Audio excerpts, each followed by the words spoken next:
देखो अनवारे रमजान, अनवारे रमजान है हर सू, अनवारे रमजान, अनवारे रमजान है हर सू, अनवारे रमजान, अनवारे रमजान है हर सू, अनवारे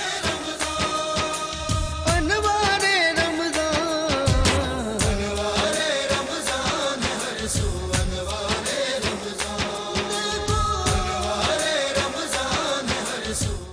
बिस्मिल्लाहिर्रहमानिर्रहीम, अस्सलाम वालेकुम। अनवार रमज़ान की खुसूसी इफ्तार ट्रांसमिशन में K21 न्यूज़ के प्लेटफॉर्म से बरादरान इस्लाम आपकी मेज़बान सफ़िया आपको खुश आमदीद कहती हूँ। नाजरीन, चौथा रोज़ा और पहला अशरा जिसमें आज हम दाखिल हो चुके हैं और ट्रांसमिशन का आगाज़ करते हैं रब ताला के बाबरकत कलाम से। उसके लिए हमारे साथ मौजूद होते हैं कारी मोहम्मद सानी, उनकी तरफ जाऊँगी। अस्सलाम वालेकुम कारी साहब, कैसे हैं आप? ठीक हैं? वालेकुम सलाम, आज अल्हम्दुलिल्लाह। आज कौन सी सूरह की तिलावत कुरान पाक समाअत करेंगे हम? सूरह मरियम। चलिए जी। अऊज़ु बिल्लाहि मिनश शैतानिर रजीम। बिस्मिल्लाहिर रहमानिर रहीम।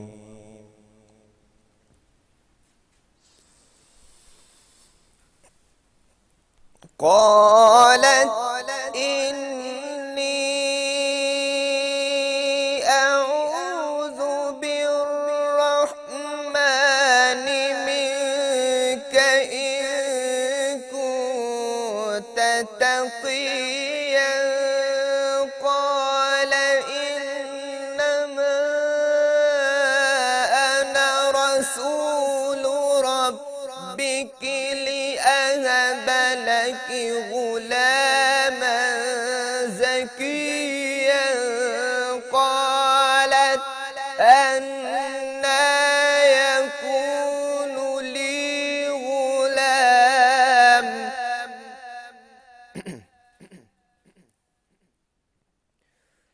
बिस्मिल्लाहिर रहमानिर रहीम।